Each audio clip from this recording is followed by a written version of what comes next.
folks, welcome to the Prepared Homestead. This is Travis. Thank you all for stopping by to watch. I want to talk to you this morning about something that's been talked about a lot more because it's happening a lot more. And it's something that we should definitely be preparing for and figuring out how we're going to survive cyber attacks.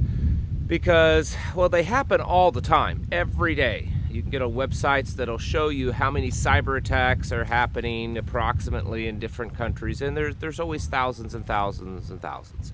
They are happening all the time. But what is worthwhile talking about is that they're happening more and more often, and they're becoming bigger and bigger. And because of how our whole society is set up, how all of our infrastructure is set up, cyber attacks are becoming a much more real way to conduct war in this modern era.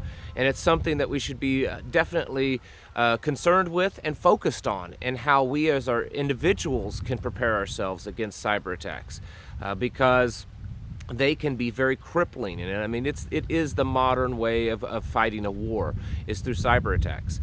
Just in the last 24 hours or so, Twitter has been just kind of a buzz about cyber attacks. It's been trending. There's been several in the news all over the world, in Denmark and the United Kingdom. They've been here in the United States.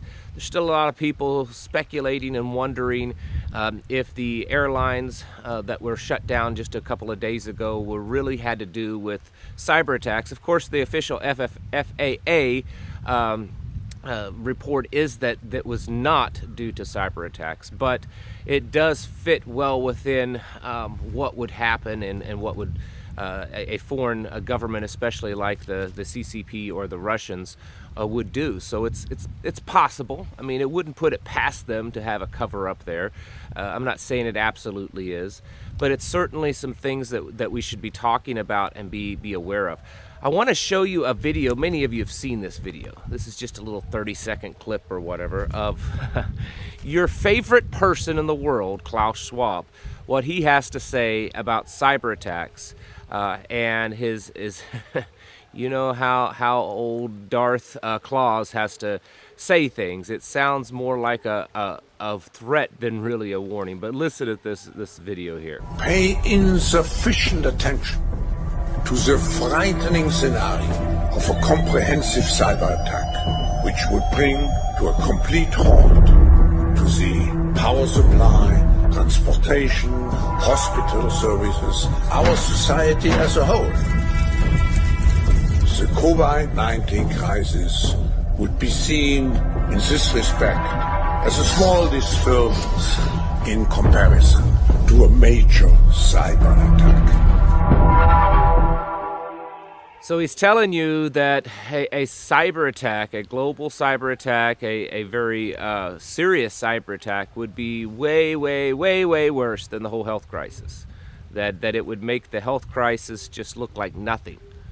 And that's really the truth. I think for many people that either didn't grow up with all the technology around them, or they don't work in maybe a tech industry, or at least kind of aware of cutting edge technology. I don't think a lot of people quite understand how a cyber attack, if it's successful and if it's hit the right places, could completely cripple a nation. They could attack our electric grid, in which it's been done. Remember the pipeline down the southeast just a few years ago, how it shut that down for several days. This could happen on a much wider scale. They could attack the grid and cause things to overheat, overload, meltdowns. There's attacks on banking systems, attack on the logistics of the supply chain. Most all of that is internet controlled and operated. Would shut down factories. It could shut down a lot. I mean, I could make endless videos on how many different things a cyber attack could do. The fact is that it's a very real thing, because it's not something that might or could happen. It's something that happens daily, and it's constantly a battle. It's kind of like the battle between the lock manufacturers and the locksmiths. They're always trying to make a little bit better lock, but the locksmiths or the criminals and the locksmiths are constantly trying to figure out ways to crack into those locks. And that's the same thing that's happening in the cyber world. There's one part of the industry that's trying to build firewalls around these systems to prevent them from being hacked, and of course there's the opposing side that's constantly figuring out ways to break that down.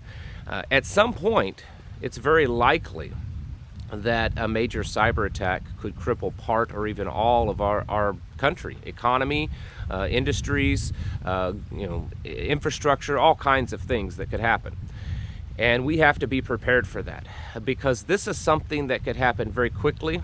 You'd go to sleep, things are fine, you wake up and they're not.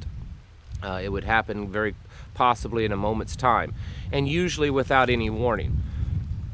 So it's something that we have to take seriously.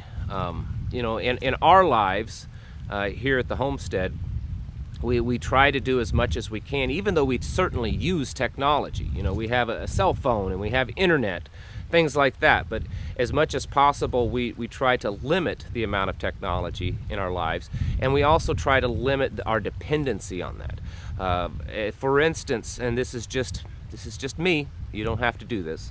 We don't keep a lot of money in the bank. I mean, we don't have a lot of money anyways, but we certainly don't keep a whole lot in the bank because a cyber attack to the banking industries is very likely to happen, and it could be successful, and it would mean that we may lose our money, or the money that we have in the bank, temporarily or permanently. And so we make sure that we don't keep a lot of that in the bank. We aren't dependent upon on the grid in the way of communication. I mean, we certainly use it for communication, but we have backups to that. We have ham radio backups on other types of radio systems. Now, of course, those aren't going to be able to contact everyone.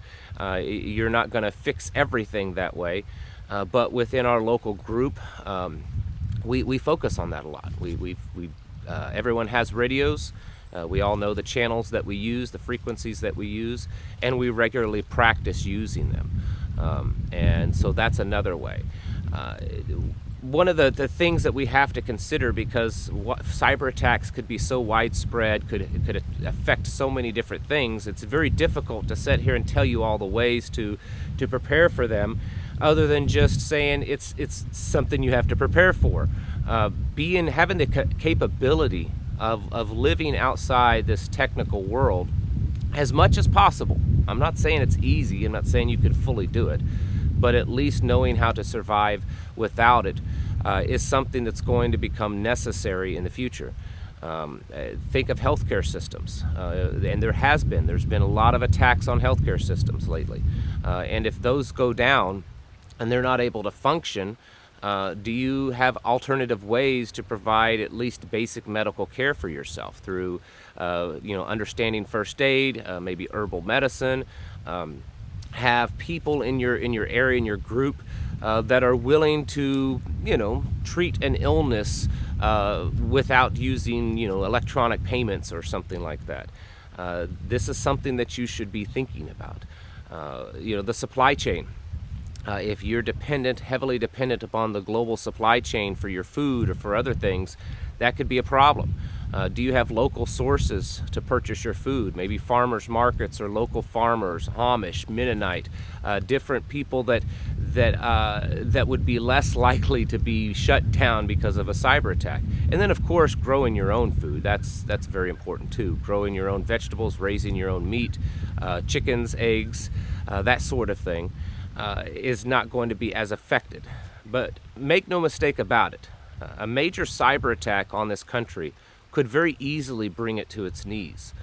And we are seeing more and more of that. And as we poke the bear, so to speak, with Russia and make things difficult for Russia, Russia has a real good capabilities in cyber warfare. That's something that they're very good at. And so while I'm sure they are constantly trying to do things, I wouldn't put it past them to conduct some major cyber attack on this country at some point if we continue pushing forward with our support in Ukraine. This is a very serious thing, folks, And just because you may not fully understand it and fully get the ramifications of a major cyber attack certainly doesn't lessen the severity of it. You need to take it serious and examine your life in ways that you can live without the technology in your life, live without the infrastructure that is dependent upon this technology. It's good. There's nothing wrong with the technology other than it can be used for bad things. But when you become dependent upon a system that's fragile and out of your control, it weakens you and it lessens your independence. So I would certainly be evaluating your life and your situation and trying to figure out ways that you could create contingencies in case this cyber attacks happen and they bring down areas that you're highly dependent on. This is an area that every prepper, every homesteader should be focused on, because it is happening more and it most likely will continue to happen and very possibly strike a crippling blow on us as a people. Folks, right now is the time to get your house in order. It's time to prepare mentally, physically, and spiritually. Thank you for watching, and I'll catch you in the next video.